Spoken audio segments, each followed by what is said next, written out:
Republican Congresswoman Harriet Hageman just brought a complete flamethrower to live television. Utterly humiliating, radical Democrat Jaime Let's head straight to the explosive footage. Recognize the gentlelady from Wyoming. Well, first of all, I disagree with the idea that there's a constitutional requirement for conducting a census so that we can have different varieties of rice at Costco.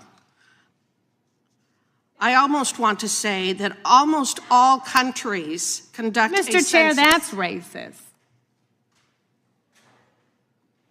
Does the gentlelady have a...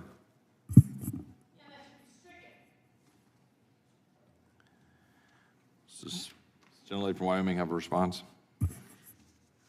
Rice or hamburger or any other food stuff, that isn't why we conduct a consensus. Mr. Chairman, those words, as ill-advised and foolish as they were probably not engaging in personalities. So I think we can let that go and call it even. Yes, after Mr. Chair, I was using the terminology that Mr. Yang used, if you weren't listening. I was listening, but I was also getting your vibe. The gentlelady from Wyoming will proceed. Almost all countries that conduct a consensus actually have a citizenship question, and the UN says that it is a best practice to include a citizenship question on these censuses. Countries that ask about citizenship are Canada, Australia, Ireland, Germany, and Mexico. The source of this is the New York Times. Mr. Mayfield, I'd like to focus on the Census Bureau's decision to utilize the differential privacy methodology for the first time in the 2020 census. I am incredibly concerned that intentionally creating structural inaccuracy in census data collection at the lowest unit has impacted the reliability of nationwide census counts, congressional reapportionment, assignment of presidential electors, redistricting, and federal funding allocations. In light of these concerns, could you briefly explain the steps that the Census Bureau took when adopting and implementing this differential privacy within the 2020 census? To put it in shorthand, Congresswoman, this was done at the civil servant level without any legal opinion being obtained. The decision was made by John Aboud, who is the Director of Privacy and Statistics, and a small group of people working with him. There was actually opposition from some other parts of the Bureau because the test repeatedly demonstrated that it would falsify data, including the block level that you mentioned, but anything below the state level. They proceeded with that because they wanted to do differential privacy, not because there was any need for differential privacy. Data swapping, which was the method used in the previous 3 censuses, had always been adequate, and to this day, there is still no problem with it. There is a 2023 study by researchers from Harvard, NYU, and Columbia that finds that data swapping is just as good as differential privacy, but it doesn't alter the data. There was no reason to do this. Now, to give you an example of just how bad it is, again, this is post-use of differential privacy. That study found that the use of differential privacy, for instance, if you had 3 Hispanics on one block, could create a variance anywhere in the state of 0 Hispanics or 6 Hispanics. In other words, a 100% difference either way. All of the data, as Mr. Miller alluded, below the state level has been subjected to differential privacy. Because of the way the algorithm works, it's a top-down algorithm, none of the data can be released in unaltered form.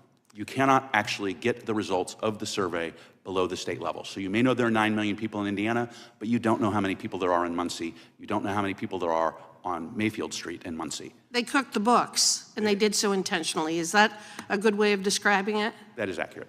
All right. So they didn't follow the Administrative Procedures Act. They didn't put this out for notice and comment. They didn't solicit information from people, from statisticians or economists or even states or local governments about how best to do the census of counting their people, as Mr. Yang says, which is to know how many people live in our country. They didn't do any of that? It's even worse than that, Congresswoman, excuse me. They didn't do notice to comment. There's a debate about whether or not that's required. But there are numerous committees, to allude to something that Congresswoman Scanlon mentioned in her opening statement, in which the census interacts with consumers of census data and partners, including state and local governments, including interest groups. Every single statistical group objected to this by letter. Every single state, the National Conference of Legislatures objected. Maine objected. It's a blue state. Utah objected, a red state. The city of Alexandria, just across the border, very blue, objected. Maricopa County, very red, objected. The House Progressive Caucus, they were right, they objected. The Mexican American Legal Fund, they objected. The Native American tribes objected. Everyone knew, it was well known that this would not work. And the census civil servants, a small group of them, went ahead with it because they wanted to do it, not because there was any need, and disregarding the fact that it made the census inaccurate at the enumeration stage. They did it because they wanted to cook the books and they wanted to manipulate the data to have the outcome that we actually had, which is overcounting people in 6 blue states or liberal states and giving them additional members in the House of Representatives. Is that fair? If I might respectfully disagree with that poor part, I believe it was done out of professional pride because there was an obsession with using differential privacy. Several other speakers have alluded to the use of internet data and supercomputers, which is what John Abod mentioned. Congress does not exclude the use of outside data. If anyone here wants to grab census data and buy something from the internet or buy a credit card company's data and combine them, that creates no violation. There is no problem with doing that. Section 9 of Title 13 bars only the disclosure of personal data. In other words, your census form that you filled out for your house. The errors that have been attributed with respect to the number of people are based on post-enumeration surveys. In other words, the census does quality checks after the census, but those are models. They are not themselves enumerations, and they are no good or no better than the models and the data that's put in them. There are errors after every census that are believed. So what you do is you use that data to try to focus your next census and all your other data collections to make sure that you don't miss other people, that you don't overcount them. So it may be an educated guess that some states received more people and some states received fewer, but it is a guess. And it is certainly no better than the modeling that the people in the Bureau did.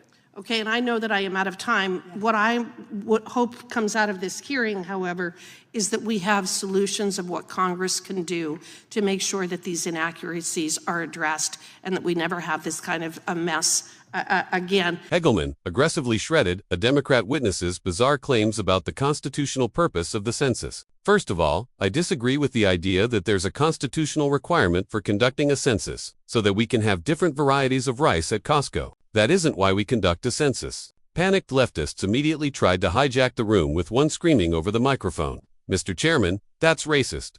But Hegemon didn't flinch for a fraction of a second. She fired back instantly, exposing that she was literally throwing their own witnesses' exact vocabulary right back in their faces. Raskin's smug smile vanished, and the room turned into a pressure cooker. He kept the pressure high, dropping an undeniable truth bomb regarding the left's fanatical opposition to a census citizenship question. While Raskin's team wants to mask immigration numbers to protect their open border agenda, Hegelman used a New York Times report to smash their narrative to pieces. She demanded compliance with global common sense. Almost all countries that conduct a census actually have a citizenship question, and the UN says that it is a best practice to include a citizenship question on these censuses. Countries that ask about citizenship are Canada, Australia, Ireland, Germany, and Mexico. The Democrats sat there completely paralyzed. They had absolutely no defense for why they think America shouldn't follow the exact same security standards practiced by Mexico and Western Europe. If you love watching unapologetic patriots fearlessly confront institutional corruption,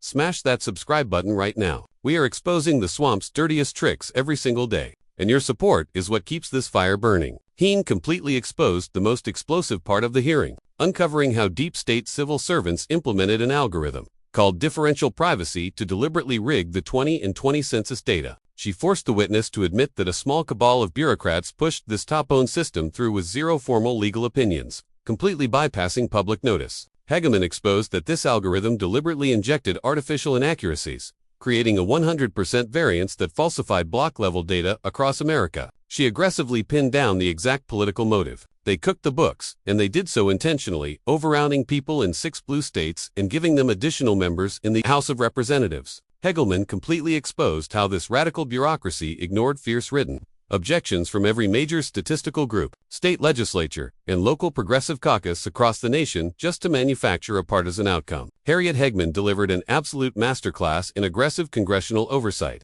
She didn't just push back. She totally collapsed Jaime Raskin's defensive line and exposed the deep state's data rigging scheme on national television. Let me know in the comments below what you thought of Hageman's explosive performance. Smash that like button and share this video everywhere. Stay safe, stay informed, and I'll see you in the next breakdown.